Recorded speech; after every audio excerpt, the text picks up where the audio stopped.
आज आपने पूरे भारत के हर एक उस महिला को दिखा दिया, चाहे वो राजनीतिक कार्यकर्ता हो या ना हो, कि आप महिला सम्मान नहीं करना चाहते। You are against women empowerment. एक एक सांसद 26 लाख से ज्यादा लोगों का प्रतिनिधित्व कर रहा है। यानी कि आजाद भारत कब हुआ? 78 ईयर्स पहले। तब से लेकर आज तक महिला का जो संवैधानिक अधिकार है वो उसको नहीं मिला। मैं तो आज फिर से कह रही हूँ कि ये जो इंडी गठबंधन के जो नेता है, उनके प्रति उनका जो सम्मान है वो गिरा है हाउस में। तो ये बिल नहीं गिर सकता। महिला को घर बैठाने की योजना आपने बना रखी है, लेकिन महिला अपने घर की चार दीवारी से बाहर निकल के राजनीतिक पृष्ठभूमि में कार्य करे, भारत के लिए कार्य करे, ये आपको हजम नहीं होता। 2023 में जब ये बिल आया था, आपने इसका समर्थन किया क्योंकि 2024 में चुनाव सबके लिए था। महिला आरक्षण बिल संसद में पास नहीं होने की वजह से एनडीए खेमा जो है आक्रोशित है और ये आक्रोश सभी प्रदेशों में देखने को मिल रहा है। अगर झारखंड की बात की जाए तो झारखंड में भी केंद्रीय मंत्री और बिहार सरकार में मंत्री रही और जमुआ की विधायक हैं श्रेयसी सिंह हमारे साथ उपस्थित हैं। संबोधन में कई बातें जो है, कई कटाक्ष विपक्षियों पर किया है, खास करके कांग्रेस को आड़े हाथों ली है। देखिए मैम, कांग्रेस कह रही है कि हम महिला सशक्तिकरण के अगेंस्ट में नहीं है, हमेशा समर्थन करते आए हैं, हमने बिल का समर्थन 2023 में किया था, लेकिन अब ये सारा एजेंडा जो है पीएम ने पहले ही सेट किया हुआ था, अमित शाह ने पहले सेट करके रखा था, तो क्या कहेंगी?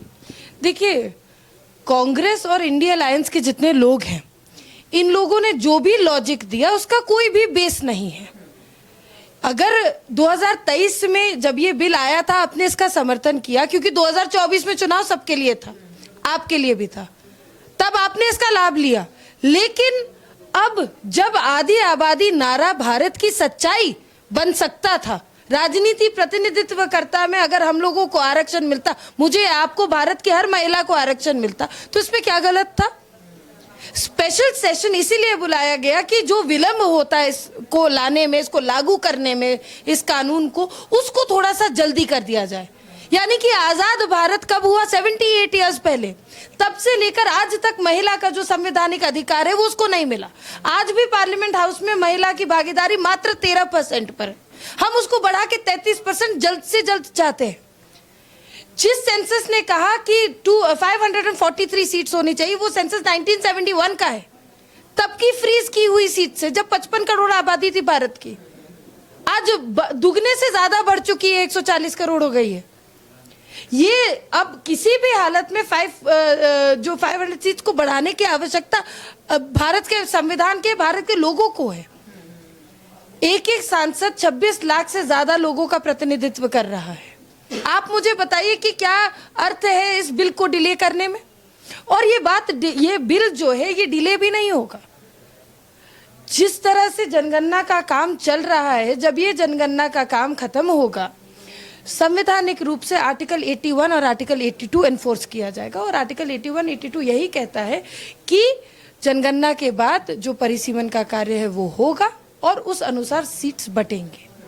जो दक्षिण राज्य की बात करते हैं, स्पष्ट बता दें कि नरेंद्र मोदी जी का जो मॉडल 50% सीट्स बढ़ोतरी का लगाया था उन्होंने, यदि वो मॉडल अपनाया जाता तो आज जो दक्षिण 5 राज्य के जिनका नाम आता है, जो उनकी भागीदारी 23.7% की है, वो 50% बढ़ोतरी के बाद भी 23.7% की ही रहती। तो जब आज कोई परेशानी नहीं है तो आने वाले कल में क्यों परेशानी है? तो बेबुनियादी तर्क दीजिए।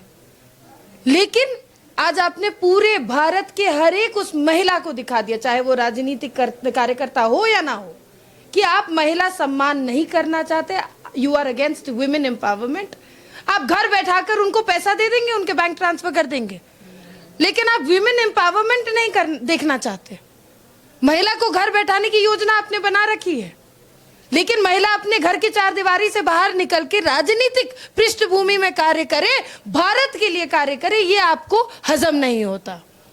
चलिए, ये तो हो गई कि वो उन्हें स्वीकार नहीं था कि 33% आरक्षण महिलाओं को मिले और घर की दहलीज लांग करके और वो संसद तक पहुंचे, विधानसभा हो या फिर राज्यसभा हो या फिर लोकसभा हो, वहां पहुंचे। उन्हें क्या डर था कि जो आगामी चुनाव होंगे या जहां चुनाव चल रहा है वहां पर उन्हें हार का सामना करना पड़ेगा? परिसीमन के अगेंस्ट में वो लोग थे।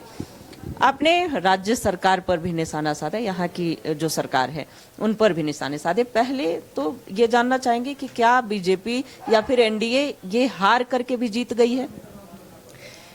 ये विषय बीजेपी और एनडीए की जीत हार का नहीं था, ये विषय भारत की महिलाओं की जीत का था, उनके संवैधानिक अधिकार का था। ये बिल गिरा नहीं है।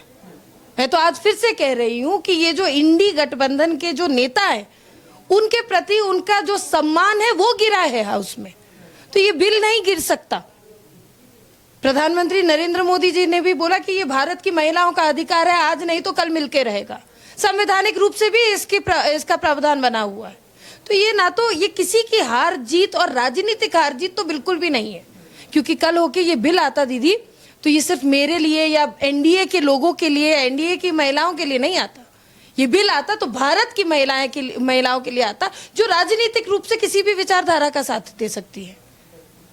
फिर स्टेट गवर्नमेंट पर भी आपने सवाल उठाया। मैया योजना को यहाँ की एक महत्वाकांक्षी योजना सरकार मानती है कि ये हमारी देखिए ना कि आप घर में बैठाकर क्या 2500 रुपए देने के लिए आप तैयार हैं, है ना, लेकिन ये किसी भी तरीके से आर्थिक एम्पावरमेंट नहीं है। आप खुद भी जानती हैं, एक महिला होने के नाते आप जानती हैं कि जब ट्रू एम्पावरमेंट मीन्स कि आप अपनी घर की दहलीज पार करके जीवन के किसी भी क्षेत्र में कार्य करें, right? That is a big aspect of women empowerment. तो जब ये अधिकार ये जो 33% नारी शक्ति वंदन अधिनियम है, ये तो यही अधिकार देता है ना कि महिला अपना प्रतिनिधित्व स्वयं कर पाए, अपना ही नहीं सिर्फ क्षेत्रों का प्रतिनिधित्व कर सके। और ये अनेकों रिसर्चर्स ने दिखाया है, एनालिसिस हुई है कि जब महिला women come into leadership roles तो हर मूलभूत सुविधाओं पर बेहतर असर होता है, चाहे वो शिक्षा की बात हो, स्वास्थ्य की बात हो, साफ सफाई की बात हो। तो निश्चित रूप से अगर महिलाओं को आगे आना चाहिए, आज जो 13% पे रुका हुआ है उनका राजनीतिक प्रतिनिधित्व, जो मात्र 13% पे रुका हुआ है, उसको बढ़ाकर हम 33% करने का बात कर रहे हैं। तो आप घर में बैठाकर आर्थिक पैसा भेज देते हैं, आप आधी आबादी का नारा लगा देते हैं, आप भारत को मां बनाते हैं, आप अनेकों देवियों को पूजते हैं, लेकिन धरातल पर जो अधिकार है उसको तो आपने रोक दिया। तो ये तो आपका जो चरित्र है, जो दोहरा चरित्र है, वो दर्शाता है। Thank you. चलिए, तो ये हमारे साथ बात कर रही थी बिहार के जमुआ से विधायक हैं और पूर्व में मंत्री रही हैं, और इन्होंने पूरी विपक्षी खेमा को, खास करके कांग्रेस हो और इंडी गठबंधन में तमाम वो शामिल दल हो, जिन पर निशाना साधा है और कहा कि सिर्फ महिला सशक्तिकरण की बातें करने से नहीं होता है, जहां पर इम्प्लीमेंट करना चाहिए था, वाकई में जो राइट देने चाहिए थे, वहां पर आप चूक गए हैं। अब इसका फायदा जरूर आगामी चुनाव में एनडीए को मिलेगा। कैमरा पर्सन रवि के साथ रुचि शर्मा, न्यूज़ 11 भारत, रांची।